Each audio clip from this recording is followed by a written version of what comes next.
Hello, and it's really good to have your company for this It's Learning Thursday webinar.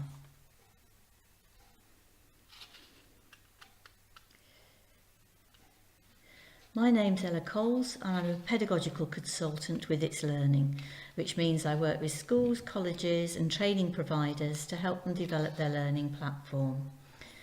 As usual, the recording will be available for any of your colleagues to catch up with on our website, so please do remind them about it. Just go to our website, itslearning.co.uk, and click on Events. Then click on It's Learning Thursdays on the left-hand side. For those of you watching this webinar from outside the UK, a warm welcome to you. If you've any questions arising from the webinar, please address them to your own national consultants who will be happy to help. I'm going to use a variety of sites to demonstrate what I'm telling you about today. The original It's Learning with the left-hand navigation panel and also the new It's Learning with the menus along the top. If your school hasn't yet switched to the new It's Learning, don't worry. Everything that I'm showing you today can be done in both versions, and I'll point out any differences as we go. In this month's webinar, we're going to have a closer look at the library in It's Learning. This is a feature which you may not have used much in the past, but as it's recently had a lot of new development, I thought it would be a good idea to see how you could use it to support your lesson preparation and to collaborate with colleagues. We'll look at using the library to search for resources to add to your courses and planners, and how you could not only create new resources yourself, but also collaborate with colleagues to share and build. I'll go through how the library can be used to publish files for others to use and also keep them easily updated. First, let's look at searching.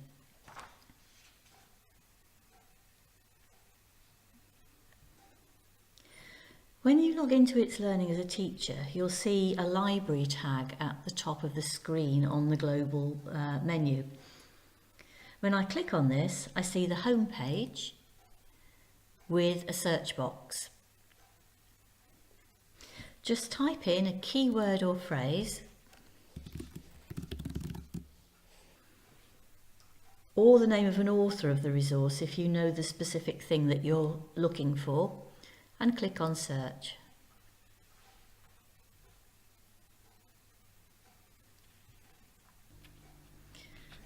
You'll see a list of results which you can sort by relevance or the rating or the date published. And then down the right hand side you'll see a number of filters which you can use to narrow your search. By learning objective, by the age of your learners, by the type of resource. So if I wanted to look specifically for pages, It's Learning pages for example. And you can choose the format of the resource you're looking for.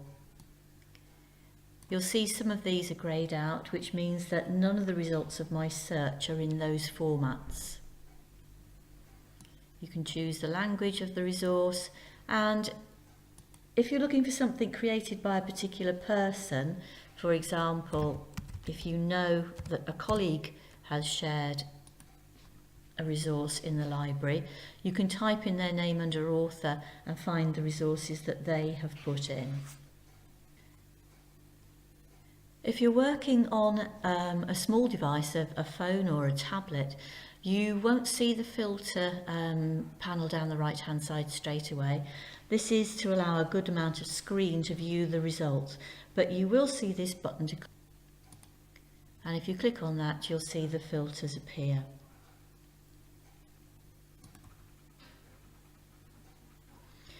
Mousing over a resource will show you any learning objectives that the resource has been tied to and any keywords that it's been tagged with. I'll just take Rachel's filter off.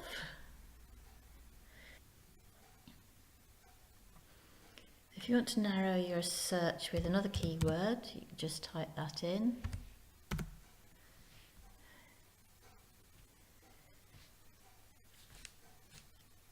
And then clicking into the resource in the results list, you can see any star rating that that particular resource has got, and you can preview the resource by clicking on the green button.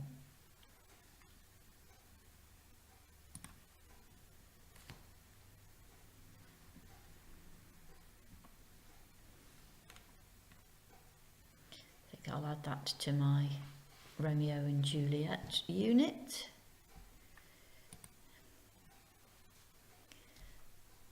If it's something I want to save for later or to use in a course now, I can click on Add to your collection. And it will tell me that that has been added. Soon you'll also see the options to add it directly to your course resources or a planner.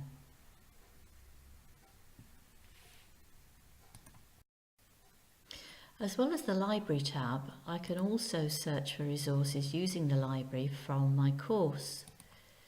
If I click on the course that I want to go to and resources,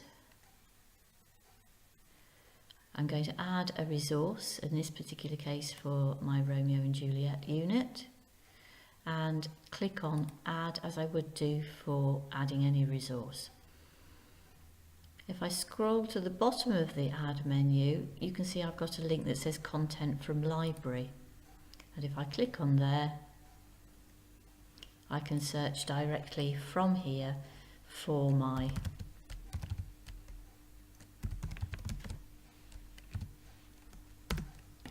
resource that I'm looking for.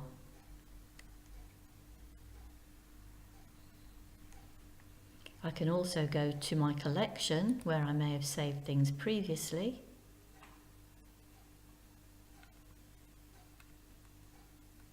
And if I look down for the resource that I saved earlier on, I can add that directly to the course.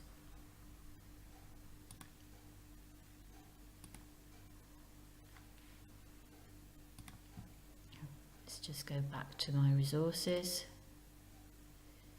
And we can see that that resource has been added there. As well as from the resource area, I could also go to the planner, and if I was working on a particular plan for my teaching here,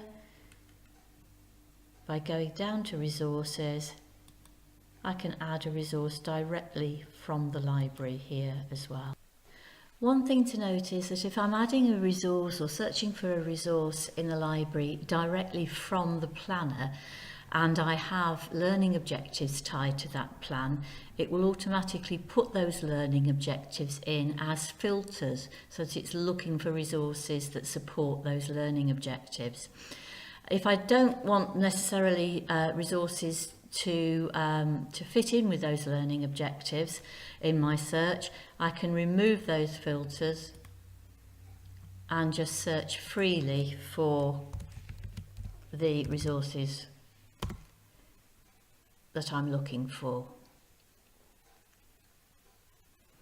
Once I've found the resource that I need,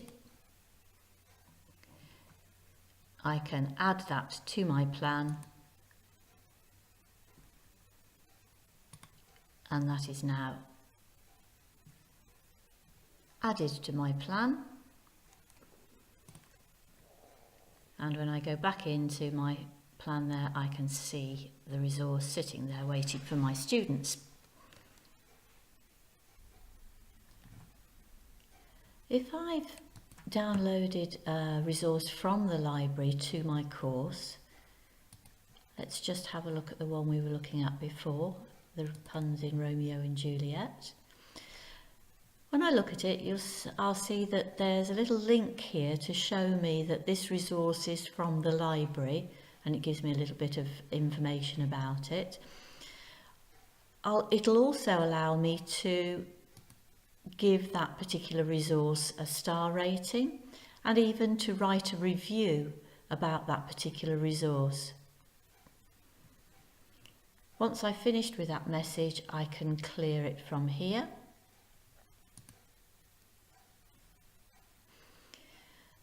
If it's something that I would like to adapt, it's probably not going to be the sort of thing that I do with a web link, but I've also got the option from the More menu at the top here to create my own version. This makes a copy of it which I can edit and adapt to my own needs. It will also break the link with the library copy, which has implications which I'll talk about later on.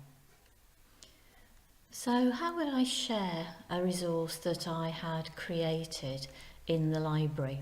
If I go first to my course, and we find the Ancient Egyptians course,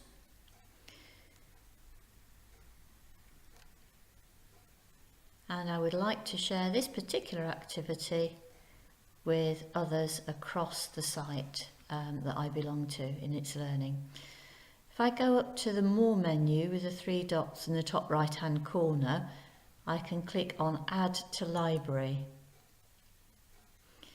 I'll then be given a form to fill in to provide some information about this. So the first thing is the permissions. Who is able to see this in the library? It can be just for me, so I might keep it there for adding to other courses in the future. I can share it just with my own particular school or college, if I'm working in a college, or across the whole of my site. So in this particular case, a number of schools and a college share this particular site. Alternatively, I can share it with the whole of the global itslearning community so that anyone with access to the itslearning library can use that particular resource. I'm going to share it across my particular site here with other schools in the area. I can say whether or not I want other teachers to be able to review this resource. Sounds like a good idea. And whether or not I want them to use this resource as it is so that they can't make any changes to it, or they can create their own version. So it may be that another teacher would like to adapt what I've done, and I can leave it as yes, teachers can create their own version. If I'd like to share this with other teachers in Colchester, so that they can work together on this particular resource, I can search for the name of a particular teacher. So it might be Lily, for example, Lily Kay, and share that with her so that she can see it to collaborate and add to it in the library. So it's just her and myself who would have access to it in that case. I'm not going to include Lily because I'm sharing it already across the whole of the site. If I show my name, it means that other users can search on my name to find resources that I have created. And here I can put in a description of what this resource is. So if you call it an introductory page for the topic of ancient Egypt. I add some key words, and these are the words that people are likely to search on if they are looking for something on this particular topic that this resource would suit. So ancient Egyptians, perhaps. If I separate them with a comma, I'll also put in ancient Egypt. Might be something that people are looking for pharaohs.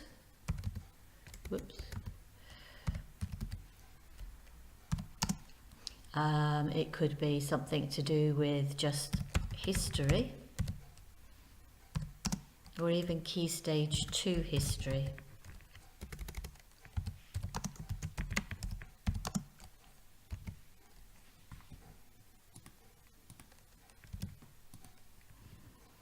So I can add, obviously the more keywords I add that are relevant to that resource, the easier it is for other teachers to find it.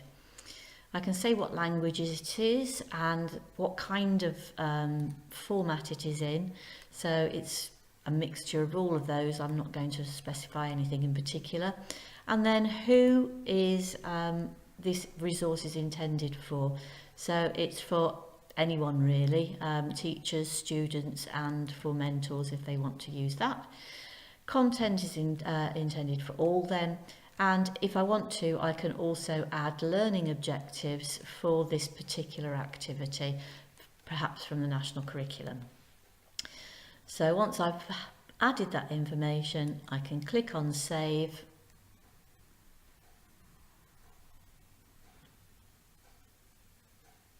And that resource now is available for my colleagues to search for in the library. Of course, I can also create resources directly in the library. If I click on the library tab,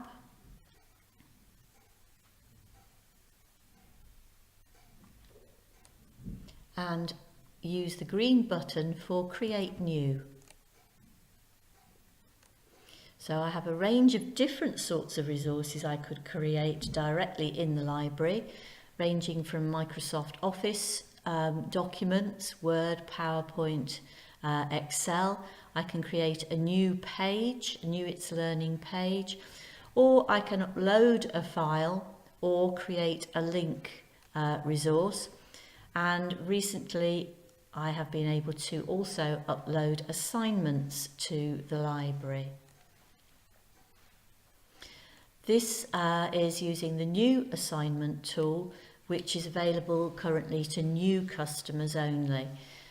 So if you're using the old assignment tool as an existing customer, you'll find that those at the moment are not able to be shared in the library. So I'm going to add a resource to the library that I want to share with the other schools in my site, and it's going to be a link to a useful website.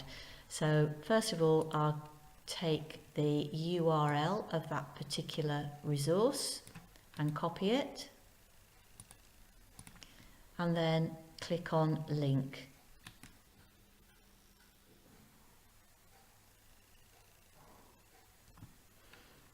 And if I paste in my link,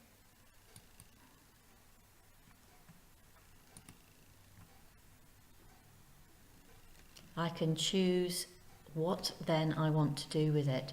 I can share it, so I could just share that with another colleague in my school, or I can publish it and add a description of that particular resource.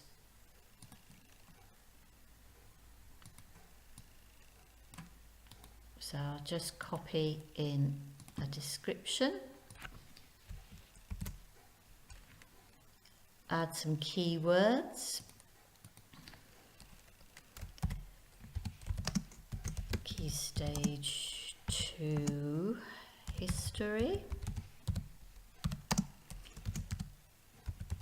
Ancient Egyptians, and so on. So each time I add a new keyword,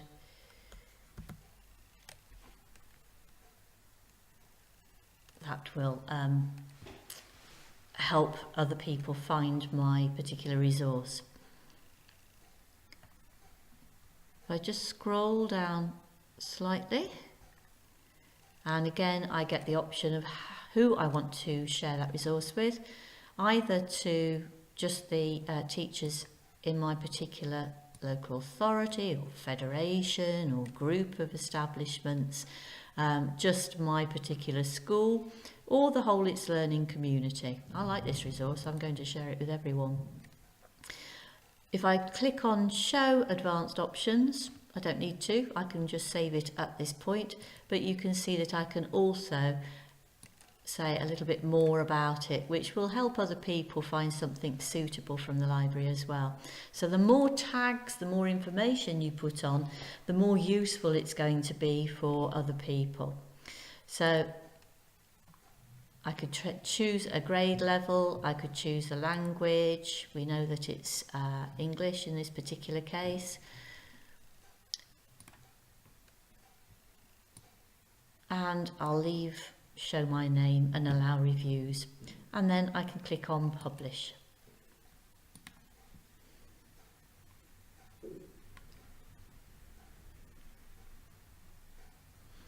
That saves a copy into my collection.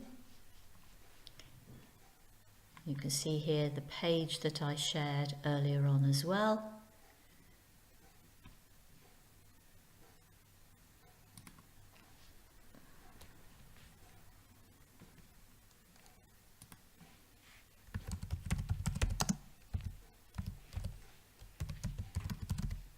And if I do a search on ancient Egyptians, we can see there the resource that I saved.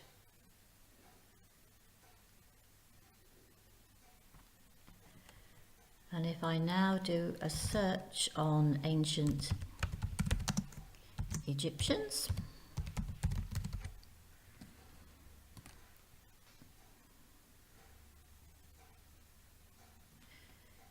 let's just sort on date published.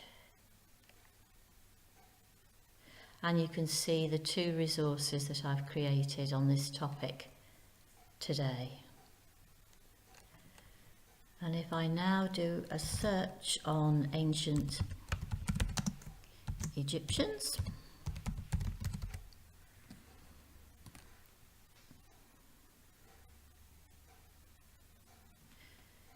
let's just sort on date published. And you can see the two resources that I've created on this topic today.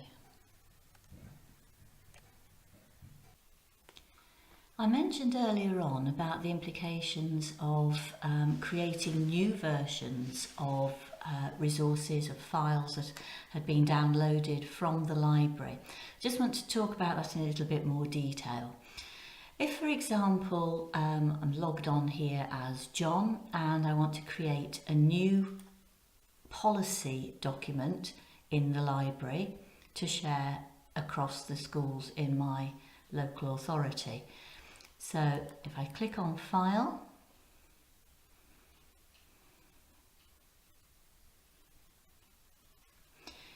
I'm going to browse to where I've got the document saved. You can see that as with other resources, anything you create in the library, you can bring in files from your Dropbox, from Google Drive, from OneDrive. I'm just going to browse on my computer for a moment and upload a safeguarding policy. I'll give it a title.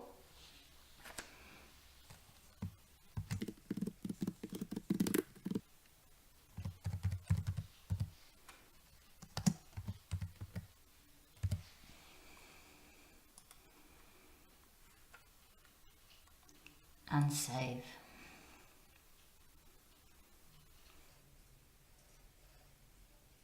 There's my document. Just need now to publish it.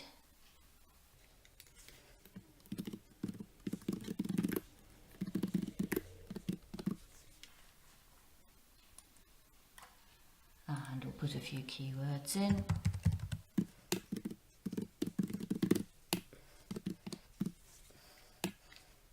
And I'm going to make it available to everyone in my local authority.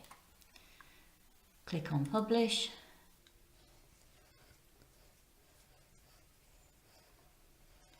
And that's now available for other people to search for and find in the library. Now let's imagine that Tom, who works at the college on this site, is looking for a safeguarding policy to upload to his course. So If I click into the folder I want to put it in, click on Add, and scroll down to Content from Library.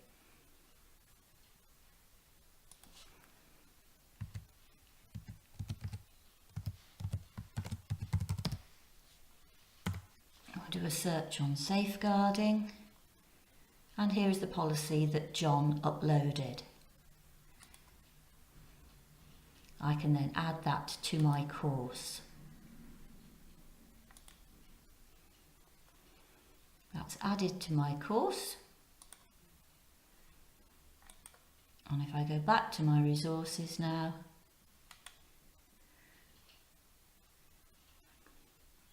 there's the policy. We can see from the link that it's been downloaded and from a shared copy in the library. And if I look at the More menu from the ellipsis in the top right hand corner, you can see I have the option to create my own version. If I click on there, and it will say that it's going to create a new version for me, my own version, which breaks the link with the one in the library.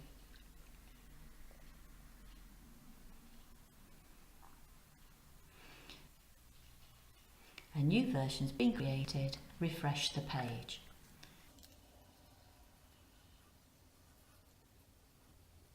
And now if I go into the resources, to the policy,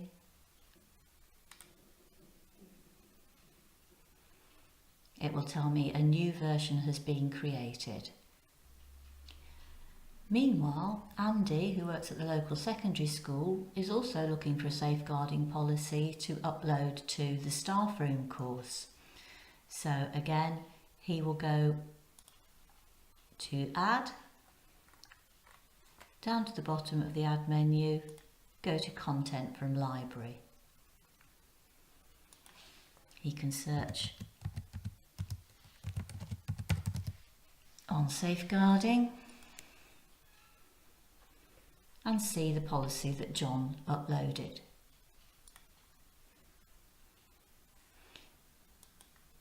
Add it to the staff room course.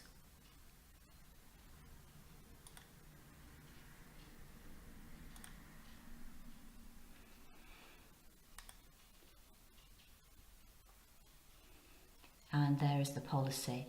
Now, Andy doesn't break the link. He doesn't create a new version of that policy. He leaves it as it is. The following year, John edits his safeguarding policy and saves it. The following year, John decides he's going to update his policy .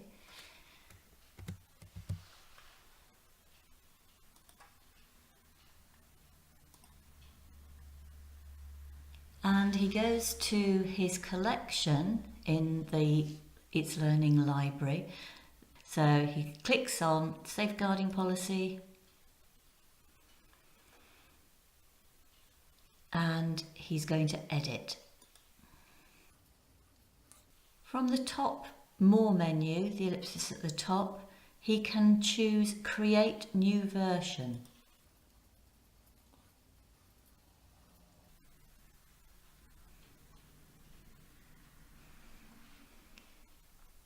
I'm going to rename the policy with the new date.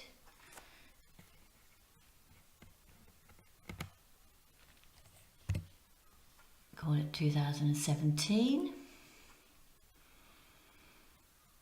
I'm going to go to Properties .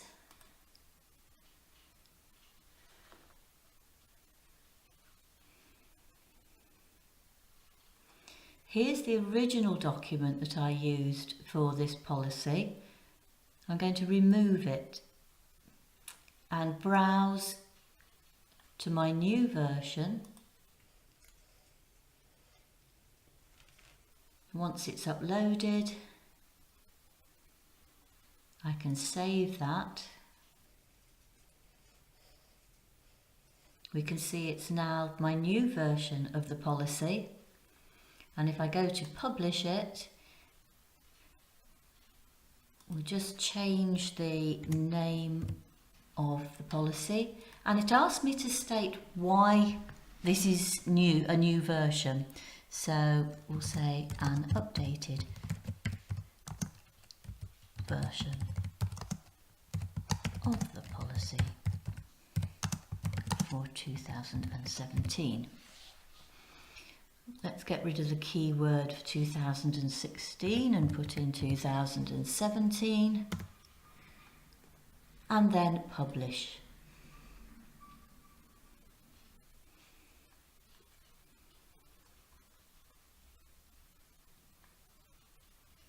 So now I've got my new document saved in the library.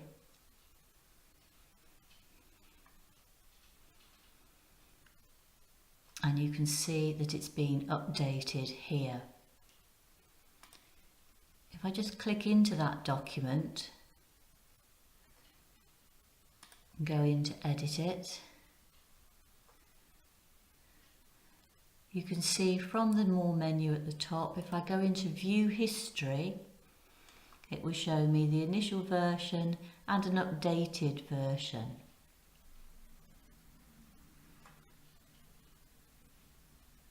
Now, if we go in to Andy and click on Resources, so Andy was at the secondary school. His safeguarding policy, when he clicks on that, will now tell him a new version is available.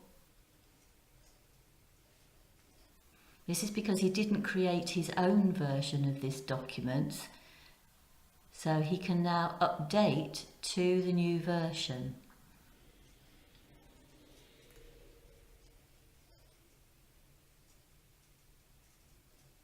And we've got the new version here. I probably didn't choose the best title for it there because it's still showing as 2016. It's actually the updated version of that policy. If I go back to Tom's version of the policy, because he created his own new version and broke the link with the one in the library, it's not giving him that message that there's a new version available now, and he's still working with his own copy of the original. But just a reminder that in the publish settings, in the advanced options, when you're publishing a document in the library, if you don't want other users to be able to break the link with the version that's in the library, you need to uncheck this copy. That means that they'll always be told when there's a new version or a more up-to-date version available. So that's a little bit about the new itslearning library and how you can use it to create resources, to share resources, to collaborate on the building of resources. We'd love to hear how you've been using the library. If you've got any innovative ideas for how you've been using the itslearning library, please do tweet us at itslearning UK and hashtag Learning Thursdays. I'll leave you with my contact details if you have any questions, and until next time, thank you very much.